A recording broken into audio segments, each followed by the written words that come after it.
तो देखो हमारा टॉपिक चल रहा है कारक, काल एवं वाच्य।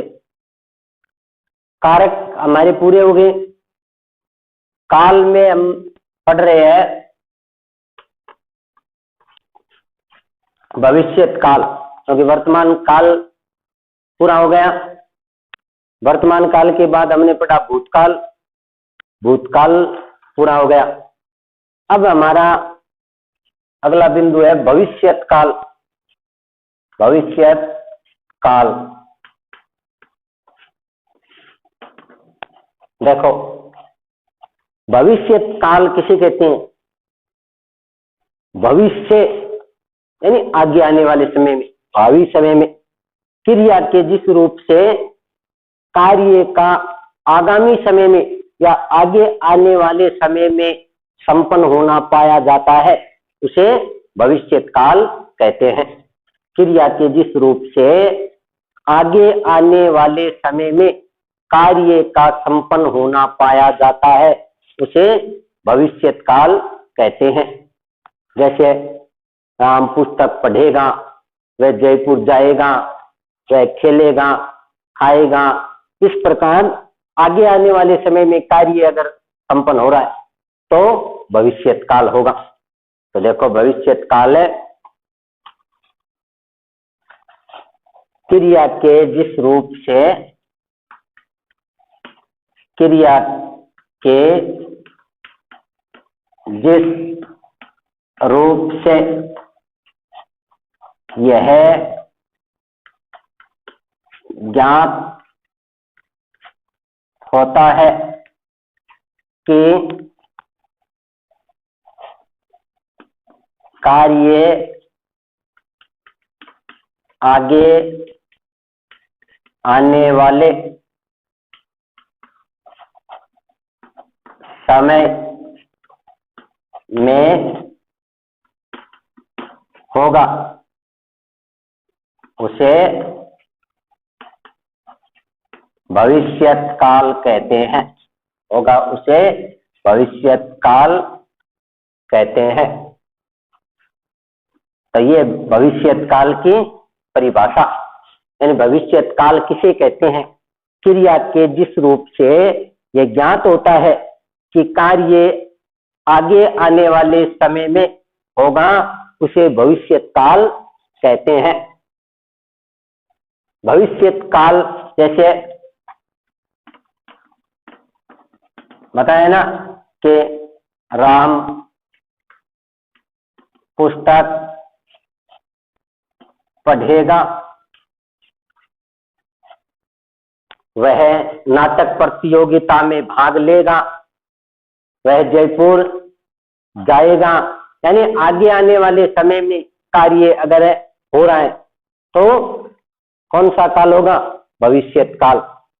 अब देखो भविष्यत काल के भेद। भविष्यत काल के भेद। भविष्यत काल के मुख्य रूप से कितने भेद होते हैं? 3 भेद होते हैं। भविष्यत काल के कितने भेद है? 3। पहला है सामान्य भविष्यत काल। सामान्य भविष्यत काल। दूसरा है संभाव्य भविष्यत काल। और तीसरा है अज्ञात भविष्यत काल। तो ये भविष्यत काल के कितने भेद हो गए? 3। सामान्य भविष्यत काल, संभाव्य भविष्यत काल, अज्ञात भविष्यत काल। इस प्रकार हमने वर्तमान काल पढ़ा है। वर्तमान काल में भी नाम आए ना, संभाव्य, अज्ञात। वो वर्तमान में अगर संभावना हो रही है, कार्य को करने की आज्ञा दी है, तो वर्तमान। और ये भविष्य में तो सामान्य, संभाव्य, अज्ञात, ये नाम वर्तमान काल के भी थे। लेकिन वर्तमान काल में क्या है कि कार्य वर्तमान समय में संपन्न हो रहा है, और इसमें कार्य आने वाले समय में भावी आगे कार्य संपन्न होगा, इसके लिए है। तो सामान्य वर्तमान काल में तो सामान्य भविष्य काल में तो कार्य सामान्य रूप से आगे वाले समय में पूरा होगा। सामान्य संभाव्य भविष्य काल में कार्य वो भविष्य में होने की संभावना प्रकट हो रही है, वो संभाव्य भविष्य काल। और आज्ञा का मतलब आज्ञा, अनुमति, आदेश, भविष्य में वो कार्य करने की आदेश आज्ञा दिए, वो अज्ञात। तो आप देखो इनका विस्तारित रूप।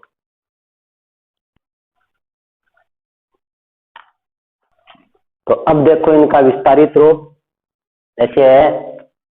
सामान्य भविष्यत काल, सामान्य भविष्यत काल।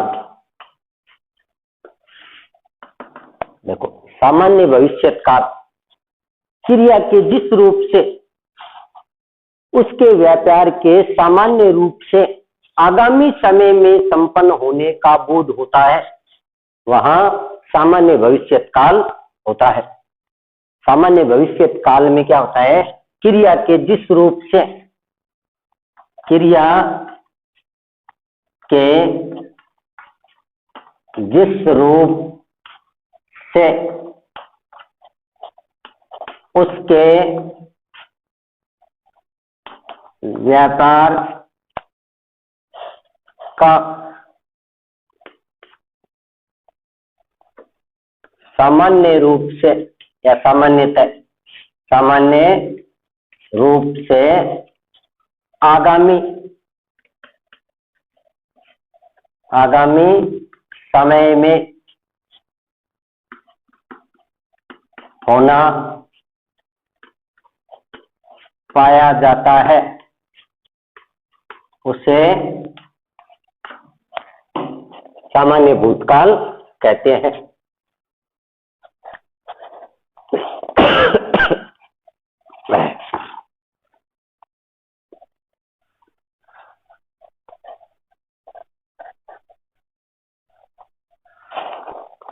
क्या है कि क्रिया के जिस रूप से उसके व्यापार का सामान्य रूप से आगामी समय में होना पाया जाता है या आगामी समय में होने का बोध होता है, उसे सामान्य भविष्यत काल कहते हैं। जैसे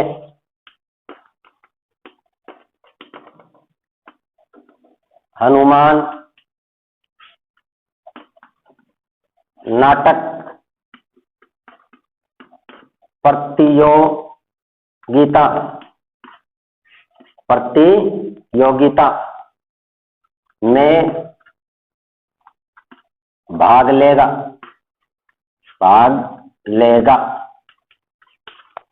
हनुमान नाटक प्रतियोगिता में भाग लेगा। ये प्रतियोगिता, एक प्रतियोगिता और नाटक प्रतियोगिता, अब वो आगे आने वाले समय में होगी, भाग लेगा। यानी क्रिया के इस रूप से ऐसा पता चल रहा है कि कार्य आगे आने वाले समय में होगा, तो वहां पर क्या होगा? सामान्य भविष्यत काल। जैसे ये कह दिया माताजी खाना पकाएगी यानी भविष्य, सामान्य भविष्यत काल है। क्रिया के जिस रूप से सामान्यतः आगामी समय में कार्य होने का बोध होता है, वहां कौन सा काल होगा? सामान्य भविष्यत काल।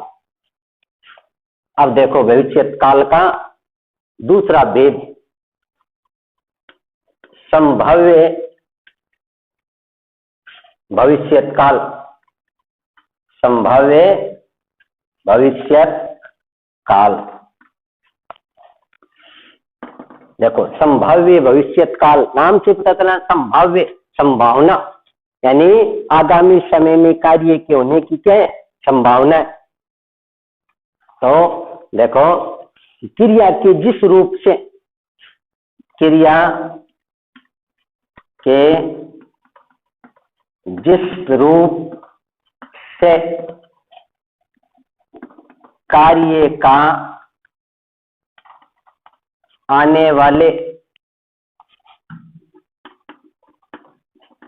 समय में होने की संभावना का बोध होता है उसे क्या कहते हैं? संभाव्य भविष्यत काल। संभाव्य का मतलब संभावना, यानी कार्य आगे आने वाले समय में होने की क्या है? संभावना। देखो, क्रिया के जिस रूप से आगे आने वाले समय में कार्य होने की संभावना का बोध होता है, वहां पर कौन सा काल होता है? संभाव्य भविष्यत काल, यानी कार्य आगे आने वाले समय में होने की संभावना है और संभावना प्रकट होगी तो वहां पर जैसे कहता है ना, शायद मैं जयपुर जाऊं, तो यहां पर कोई निश्चित रूप से नहीं कहा कि मैं जयपुर जाऊंगा ही, शायद, यानी संभावना प्रकट हो रही है कि हो सकता है शायद मैं जयपुर जाऊं।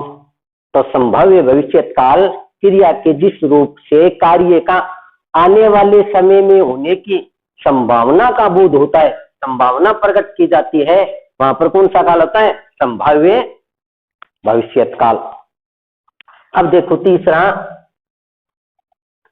अज्ञात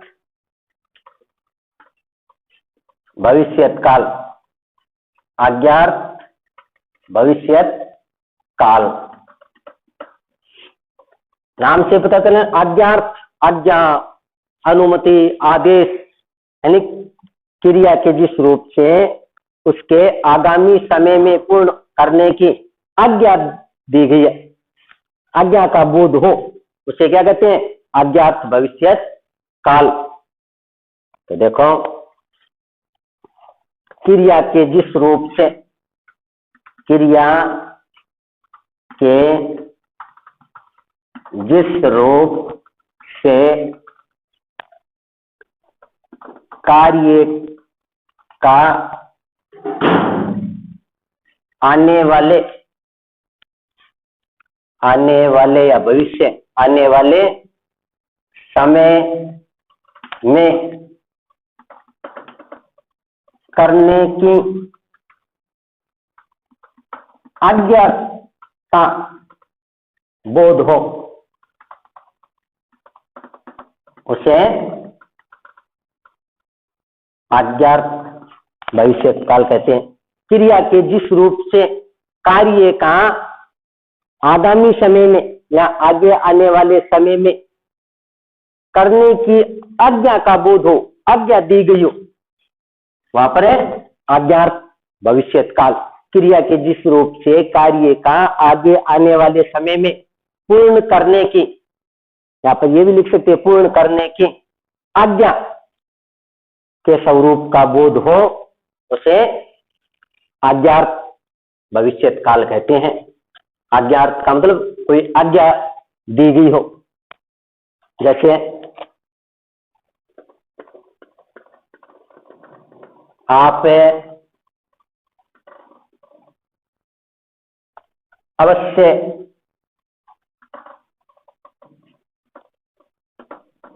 आइएगा, आप अवश्य आइएगा। तो यहाँ पर है वो आने के लिए एक प्रकार की आज्ञा, अनुमति, आदेश, तो ये अज्ञात भविष्यत काल। तो हम पढ़ रहे थे काल, तो काल पूरे हो गए। काल बताए ना, काल का मतलब समय। काल के 3 भेद थे, वर्तमान काल, भूतकाल और भविष्यत काल। वर्तमान काल के 5 भेद, भविष्यत काल के 6 भेद, और भविष्यत काल के 3 भेद और भूतकाल के 6 भेद। तो ये हमारा काल का जो बिंदु है वो कंप्लीट हो गया। तो देखो, अब हमने कारक पढ़ लिए, काल पढ़ लिए, अब हमारा टॉपिक है वाच्य, यानी कक्षा 10 में हिंदी अनिवार्य में ये एक टॉपिक लगता है काल, कारक एवं वाच्य, जिसमें 3 बिंदु है, कारक, काल एवं वाच्य। तो 3 अंक आता है। इसमें हमने कारक पढ़ लिए, काल पढ़ लिए। अब देखो वाच्य।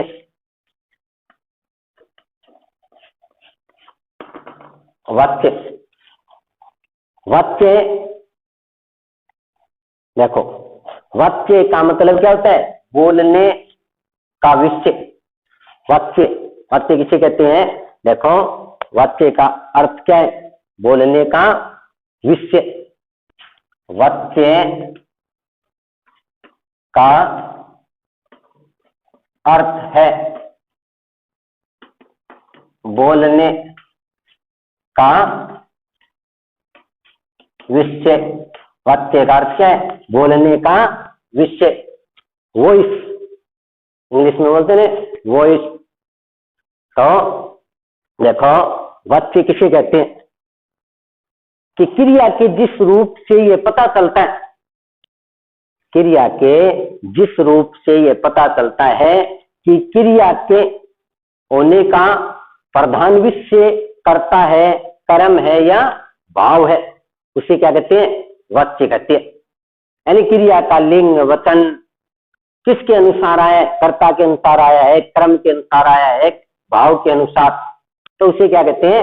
वाच्य कहते हैं। यानी वाच्य का अर्थ होता है बोलने का विषय। यानी क्रिया के जिस रूप से ये पता चलता है कि उसका विषय क्या है, क्रिया का लिंग वचन किसके अनुसार आया है? कर्ता के अनुसार आया है, कर्म के अनुसार आया है या भाव के अनुसार, उसे क्या कहते हैं? वाच्य कहते हैं। तो देखो,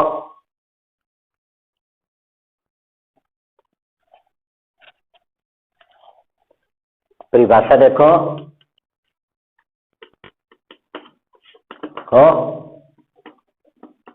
क्रिया के जिस रूप से, क्रिया के जिस रूप से यह पता चलता है, क्रिया के जिस रूप से यह पता चलता है कि क्रिया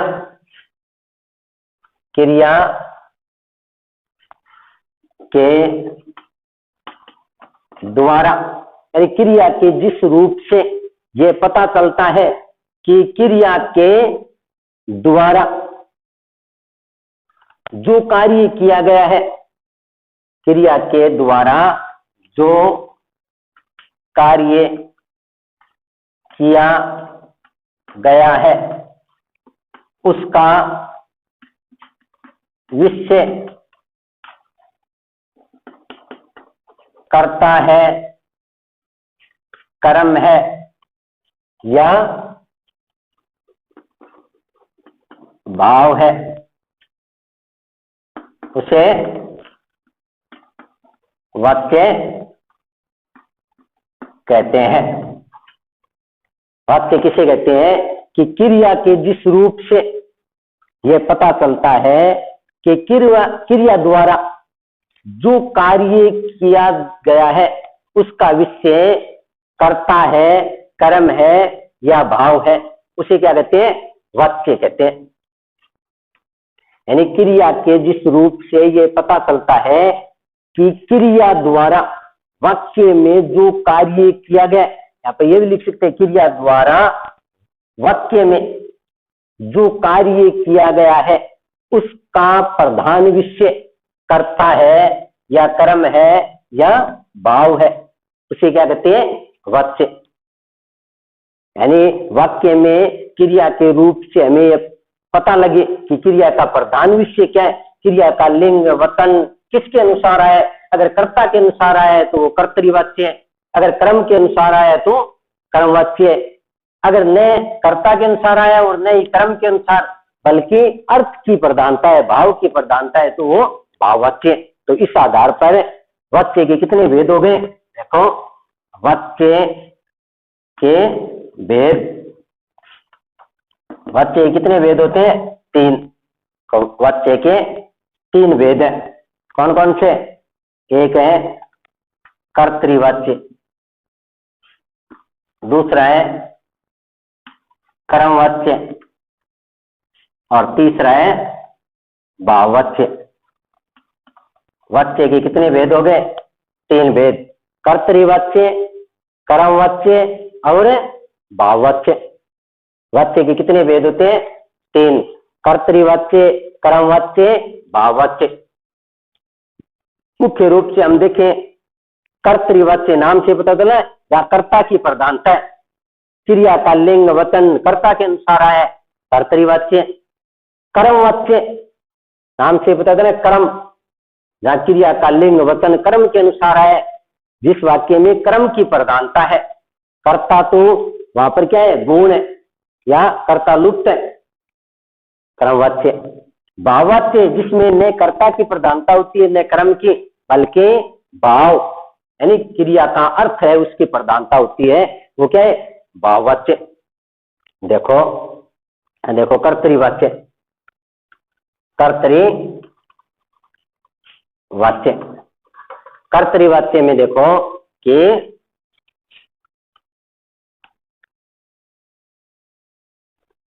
जब वाक्य में क्रिया का सीधा व प्रधान संबंध कर्ता से होता है, कर्ता से होता है, तथा क्रिया के लिंग वचन कर्ता के अनुसार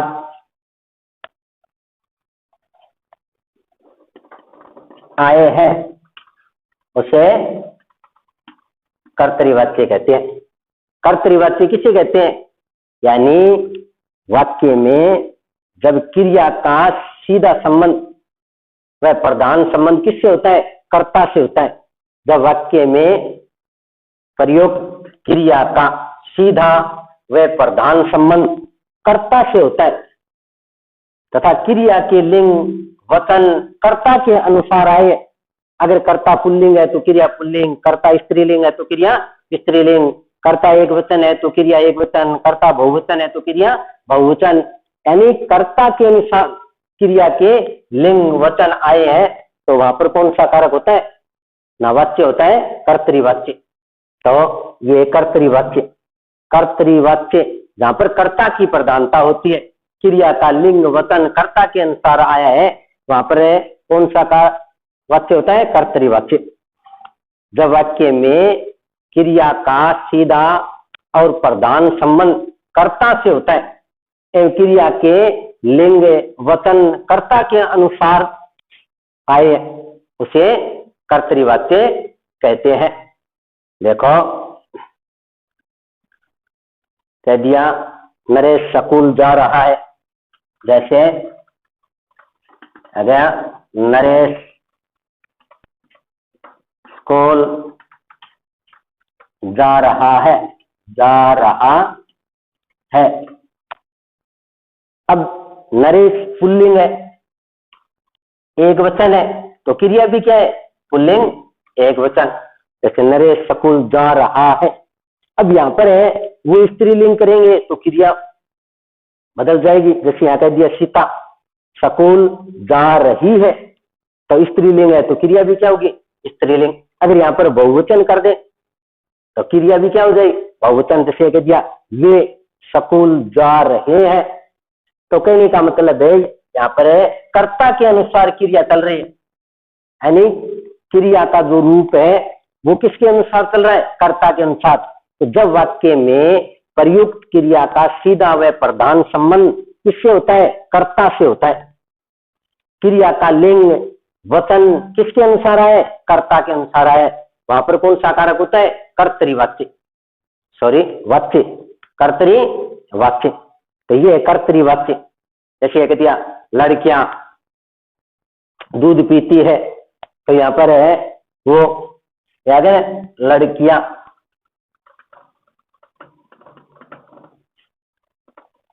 दूध पीती है।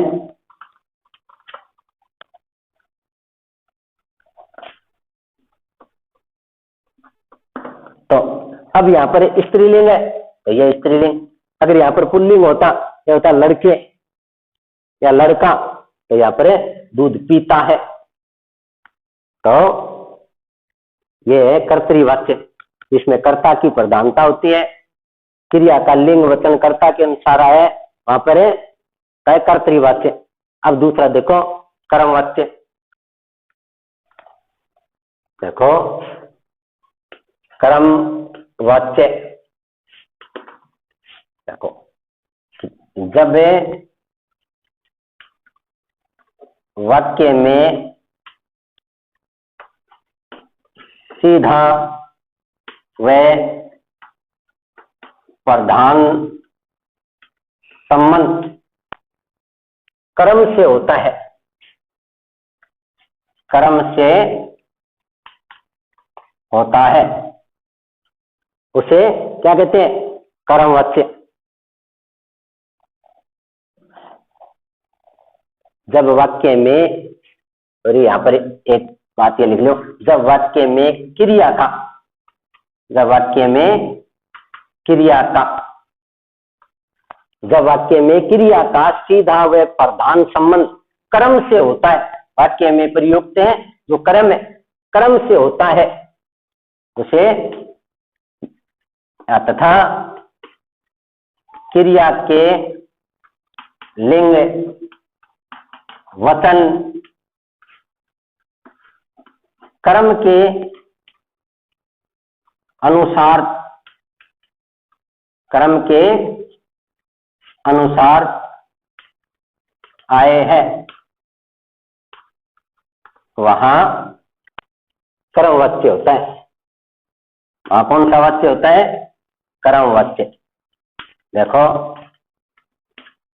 कि जब वाक्य में क्रिया का, जब वाक्य में क्रिया का सीधा व प्रधान संबंध कर्म से होता है तथा क्रिया के लिंग वचन कर्म के अनुसार आए, वहां कौन सा कारक होता है? वहां सॉरी वाच्य, कर्मवाच्य होता है। देखो कर्तृवाच्य में तो है क्रिया का प्रधान संबंध कर्ता से होता है, क्रिया का लिंग वचन कर्ता के अनुसार आए, और उसी परिभाषा में कर्ता की जगह क्या नाम लिख दो? कर्म। कि जब वाक्य में क्रिया का सीधा व प्रधान संबंध कर्म से होता है, कर्तृवाच्य में तो कर्ता से होता है और कर्मवाच्य में कर्म से होता है, तथा क्रिया के लिंग वचन कर्म के अनुसार आए, वहां कर्मवाच्य होता है। कर्मवाच्य यानी वाक्य में क्रिया का प्रधान संबंध कर्म से है, क्रिया का लिंग वचन कर्म के अनुसार आए, वहां पर क्या होता है? कर्मवाच्य। कर्मवाच्य में देखो कर्ता तो गुण रहता है, कर्ता में कर्ण कारक की विभक्ति होती है ना, से या के द्वारा लगा दी जाती है, तो कर्ता तो क्या रहता है? गुण। और प्रधानता किसकी रहती है? कर्म की। जैसे कह दिया लड़के के द्वारा पत्थर पढ़ा जाता है, लड़के के द्वारा पत्थर पढ़ा जाता है। जैसे कर्तृवाच्य में लिखते हैं ना, लड़का पत्थर पढ़ता है, और इसमें आ गया लड़के से या लड़के के द्वारा पत्थर पढ़ा जाता है, तो ये क्या हो गया? कर्मवाच्य। यानी कर्मवाच्य में वो कर्म की प्रधानता है। कर्मवाच्य में लड़के, यहाँ पर अगर है हम पुल्लिंग करें, स्त्रीलिंग करें, बहुवचन करें, एकवचन, क्रिया में कोई फर्क नहीं पड़ता है। यहाँ पर ये कहते हैं लड़की, तो भी ये आएगा जाता है, लड़की के द्वारा पत्थर पढ़ा जाता है। राम, तो राम के द्वारा पत्थर पढ़ा जाता है, या फिर कर दिया सीता तो सीता के द्वारा पत्थर पढ़ा जाता है। यानी इसके अनुसार क्रिया बदल नहीं रही है ना, ये करता है, तो इसकी कोई प्रधानता नहीं है। कर्म की प्रधानता है यहाँ पर। कर्म कर्म के अनुसार है वो क्रिया का। अब लड़के के द्वारा पत्थर पढ़ा जाता है, तो ये पत्थर के अनुसार आई है क्रिया जाता है। अगर यहाँ पर अन्य कोई नाम होता चिट्ठी तो पढ़ी जाती है, या पुस्तक तो पढ़ी जाती है। लड़के के द्वारा पुस्तक पढ़ी जाती है, तो पुस्तक कर दिया यहाँ पर, तो बदल गई क्रिया। तो इसके अनुसार यानी कर्म के अनुसार क्रिया आई है। तो जिस वाक्य में क्रिया का सीधा संबंध कर्म से होता है, क्रिया का लिंग वचन कर्म के अनुसार आए, वहां पर कर्मवाच्य होता है। यानी जहां पर कर्म की प्रधानता है वहां पर कर्मवाच्य। अब देखो तीसरा भाववाच्य। भाववाच्य में क्या होता है, जहां पर न तो कर्म की प्रधानता होती है और न ही कर्ता की प्रधानता, बल्कि किसकी प्रधानता होती है, भाव की। तो देखो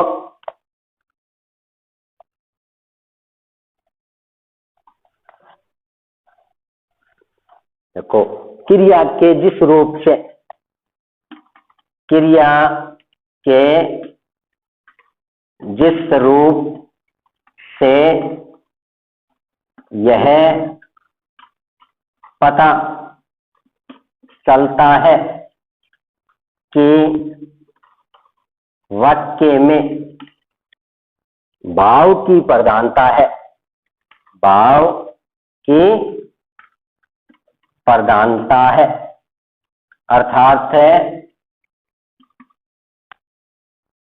किसकी प्रधानता है, भाव की। अर्थात से वाक्य में न तो कर्ता की प्रधानता है और न ही कर्म की प्रधानता है, बल्कि किसकी प्रधानता है, भाव की प्रधानता है। तो वहां पर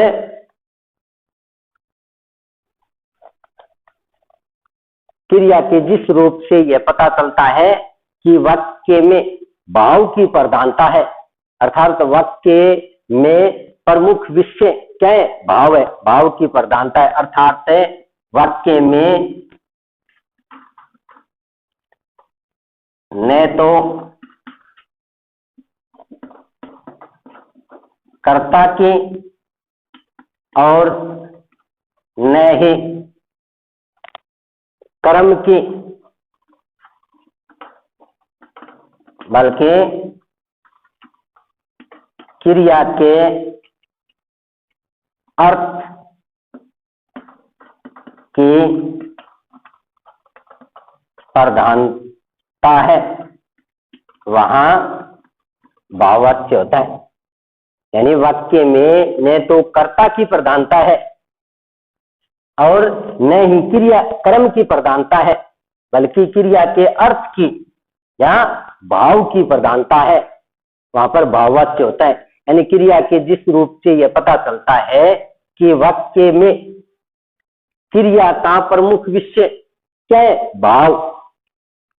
क्रिया का प्रमुख विषय क्या है, भाव, अर्थ, उसकी प्रधानता है। वाक्य में न तो कर्ता की और न ही कर्म की, बल्कि क्रिया के अर्थ की प्रधानता है या होती है, वहां तो कौन सा वाच्य होता है, भाववाच्य। और भाववाच्य में वो भाव की प्रधानता होती है। जैसे कह दिया रोगी से उठा नहीं जाता था, जैसे कह दिया रोगी से उठा नहीं जाता था, रोगी से उठा नहीं जाता था। तो यहां पर है वो भाव की प्रधानता है, रोगी से उठा नहीं जाता था। तो कर्ता है, उस कर्ता में तो कर्ण कारक की से विभक्ति लगाकर उसको तो क्या बना दिया जाता है, गुण। तो भाववाच्य ज्यादातर तो एकर्मक क्रियाओं में ही होता है। जैसे कर्तृवाच्य है, कर्तृवाच्य एकर्मक और सकर्मक दोनों क्रियाओं में हो सकता है, और कर्मवाच्य है वो सिर्फ सकर्मक क्रिया में ही होगा। क्योंकि कर्म है वो सकर्मक क्रिया में होगा और भाववाच्य होगा अकर्मक क्रिया में। आवश्यकता अनुसार है, सभी वाक्यों में जरूरी नहीं है। आवश्यकता अनुसार निषेधात्मक यानी नहीं का प्रयोग भी होता है। जैसे रोगी से उठा नहीं जाता था या उससे पत्थर पढ़ा नहीं जाता था, सीता से मिठाई खाई नहीं जाती थी, मुझसे खेला नहीं जाता। तो ये क्या है? भाववाच्य। तो ये हो गए वाच्य। तो हमारा ये टॉपिक है काल, कारक एवं वाच्य, ये पूरा हो गया। तो कक्षा 10 में है, इसमें से 3 अंक के प्रश्न पूछे जाते हैं। तो ये कारक भी पूछ सकते हैं, कारक के भेद, कारक की परिभाषा, काल और वाच्य, इनमें से किसी में से भी 3 नंबर का प्रश्न हो सकते हैं, या तीनों का एक साथ मिला करके भी। जैसे कोई पंक्ति दे दी, जैसे लड़के के द्वारा पत्थर पढ़ा जाता है, इसमें काल, कारक, वाच्य छांटिए। तो इस प्रकार के प्रश्न भी बोर्ड में। तो ये टॉपिक हो गया काल, कारक एवं वाच्य। क्रिया विशेषण हो गए हमारे, क्या हो गया? काल, कारक एवं वाच्य। हाँ, तो इतना होगा। कल हम फिर पढ़ेंगे समास। तो हमारा अगला टॉपिक है समास।